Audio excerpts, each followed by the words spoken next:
Assalamualaikum warahmatullahi wabarakatuh. Di sini kami dari kelompok 7 akan menjelaskan tentang akuntansi keuangan dasar, persamaan dasar, penjurnalan dan pemostingan dalam akuntansi pemerintah daerah. Nah, sebelum kami melanjutkan presentasi, kami akan memperkenalkan anggota kelompok kami terlebih dahulu. Yang pertama yaitu saya sendiri, Lina Sophia dengan akhir NIM 009, dan nanti partner saya yang bernama Yunita Lulu dengan akhir NIM 133. Ya, yang pertama saya akan menjelaskan tentang basis yang digunakan di dalam akuntansi pemerintah daerah.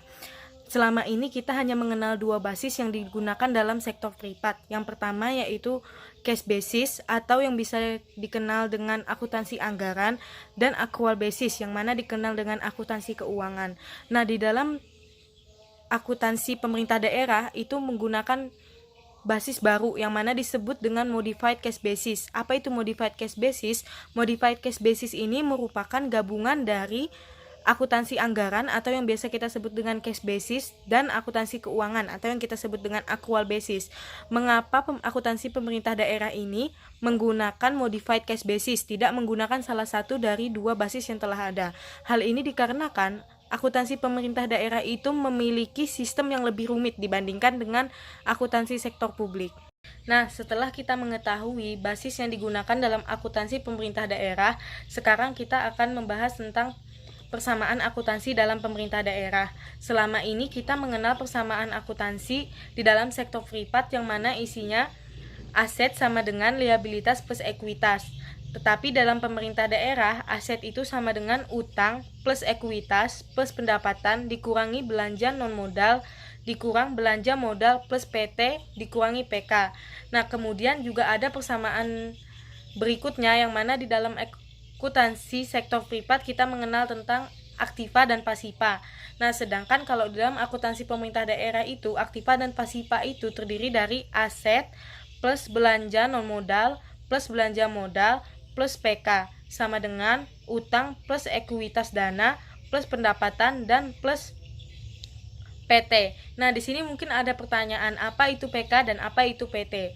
Apabila berdasarkan contoh yang ada di buku, PT itu merupakan pinjaman luar negeri yang dilakukan oleh pemerintah. Sedangkan PK itu merupakan pengeluaran yang dikeluarkan oleh pemerintah untuk investasi. Nah, di dalam persamaan ini, apabila sisi kiri mengalami perubahan, maka sisi kanan akan mengalami perubahan. Hal ini dikarenakan di dalam akuntansi, sisi kiri dan sisi kanan itu harus seimbang nilainya. Membahas tentang persamaan akuntansi pemerintah daerah, sekarang kita membahas tentang penjurnalan. Nah, apa itu penjurnalan? Penjurnalan itu merupakan sistem proses pertama dalam akuntansi yang mana didasarkan dengan bukti transaksi. Nah, di dalam sistem akuntansi pemerintah daerah ini juga memiliki kesamaan dengan penjurnalan yang ada di dalam akuntansi sektor privat, yang mana dalam penjurnalannya mereka menggunakan double entry bookkeeping. Yang apa yang dimaksud dengan double entry bookkeeping ini yaitu apabila salah satu sisi kiri mengalami perubahan, maka juga akan mengalami perubahan di kanan. Atau apabila mengalami pencatatan di sisi debit, maka di kreditnya pun juga akan mengalami pencatatan. Nah, di dalam penjurnalan akuntansi pemerintah daerah itu biasanya rekening-rekening yang digunakan adalah rekening neraca, yang mana dikelompokkan menjadi 4 kelompok. Yang pertama yaitu kelompok rekening aset, yang kedua merupakan kelompok rekening kewajiban atau utang, yang ketiga merupakan kelompok rekening pembiayaan penerimaan, dan yang keempat adalah kelompok rekening pembiayaan pengeluaran. Nah, setelah itu kita akan membahas tentang bagaimana sistem bertambah atau berkurangnya dalam rekening-rekening ini. Yang pertama yaitu rekening aset. Rekening aset ini sama seperti biasanya, yang mana bertambah dalam sesi debit, berkurang dalam sesi kredit, dan saldo normalnya di debit. Dan untuk kewajiban ini seperti biasanya, ekuitas seperti biasa, pendapatan seperti biasa. Nah, yang membedakan di sini adalah belanja, pembiayaan TR, dan pembiayaan KL. Nah, untuk belanja itu tambahnya di debit dan berkurangnya di kredit, sedangkan saldo normalnya di debit.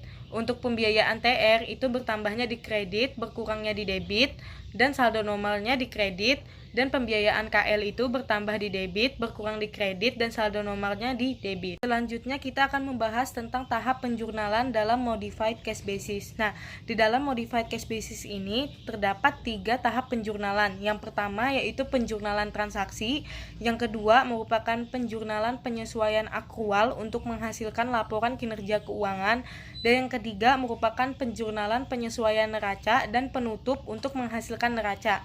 Nah, di dalam pertemuan kali ini kita hanya membahas tentang 2 metode yang digunakan untuk penjurnalan, yaitu yang pertama penjurnalan transaksi dan juga penjurnalan penyesuaian neraca dan penutup untuk menghasilkan neraca. Pada akuntansi lembaga bisnis atau yang kita kenal dengan sektor privat dengan lembaga pemerintahan. Nah, apabila dalam lembaga bisnis atau yang kita kenal dengan akuntansi sektor privat itu biasanya menggunakan basis akrual murni. Nah, sedangkan untuk akuntansi sektor pemerintah itu biasanya menggunakan basis akrual modifikasi atau yang biasanya kita kenal dengan modified cash basis. Nah, modified cash basisnya ini terletak di mana dan apa perbedaannya dengan akrual murni? Yaitu apabila menggunakan modified cash basis, jurnal untuk kepentingan pembuatan laporan operasional itu menggunakan basis pencatatan akuntansi akrual. Nah, sedangkan jurnal kepentingan untuk pembuatan laporan realisasi anggaran itu biasanya menggunakan cash basis.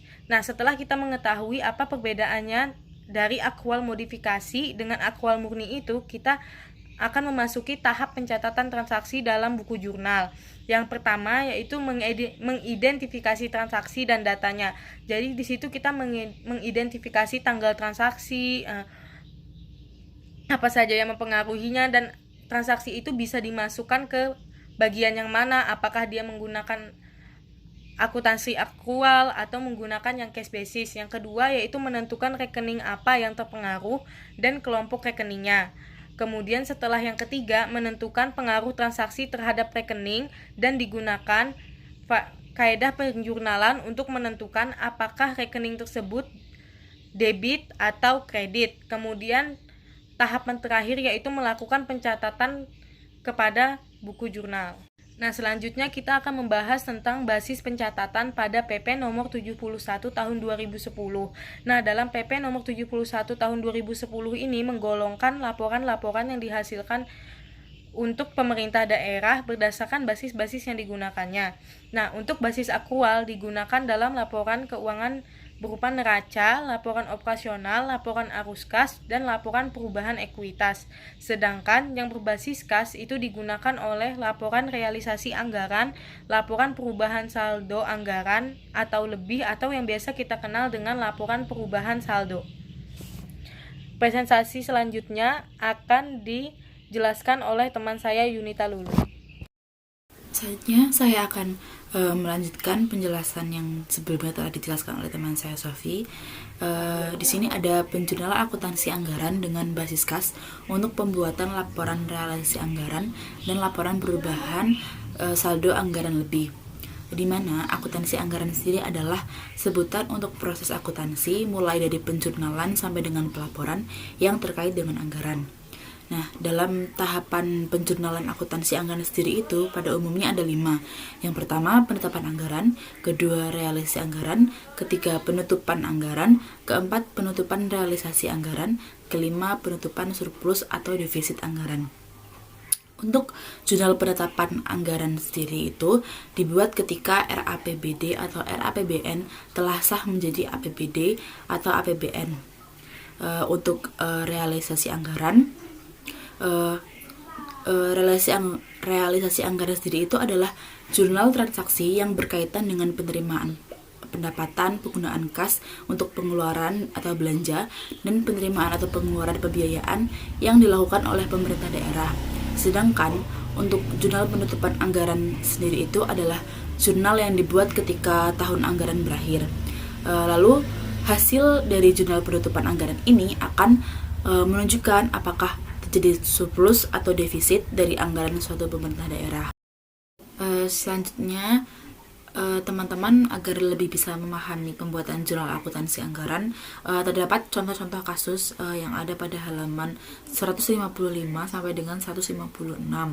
Di sini saya akan menjelaskan satu jurnal, yaitu jurnal penetapan anggaran, di mana terdapat soal kasusnya itu pada tanggal 1 Januari 2010 ditetapkan bahwa estimasi pendapatan pemerintah Kota Harapan untuk tahun 2010 adalah Rp50.700, sedangkan belanjanya dianggarkan sebesar Rp53.750.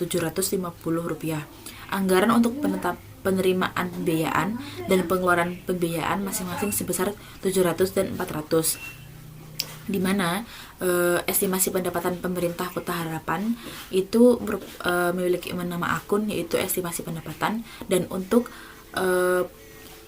belanja yang dianggarkan itu memiliki akun apropriasi belanja sebesar Rp53.750. Lalu untuk jurnalnya, karena di sini ada selisih antara estimasi pendapatan dan apropriasi, maka memiliki akun namanya estimasi perubahan saldo anggaran lebih, di mana nantinya jurnalnya seperti ini. Estimasi pendapatan sebesar Rp50.750 dan estimasi perubahan saldo anggaran lebih Rp3.000 terhadap apropriasi belanja Rp53.750. Lalu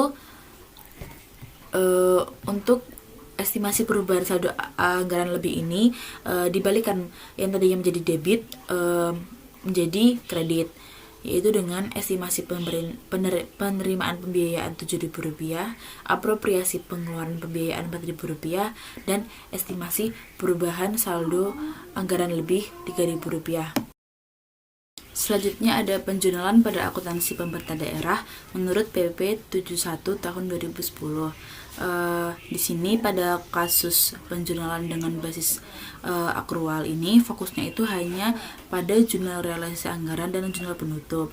Dan perlu diingat kembali bahwa setiap transaksi yang dilakukan oleh pemerintah daerah memiliki konsekuensi penjurnalan yang berbeda-beda. Yang pertama itu, suatu transaksi harus dicatat pada jurnal untuk laporan operasional dan laporan realisasi anggaran. Yang kedua, suatu transaksi hanya dicatat pada jurnal untuk laporan operasional karena tidak berkaitan dengan transaksi anggaran. Selanjutnya, pencatatan pada buku pembantu. Nah, prosedur pencatatan pada buku pembantu itu merupakan prosedur yang bersifat opsional.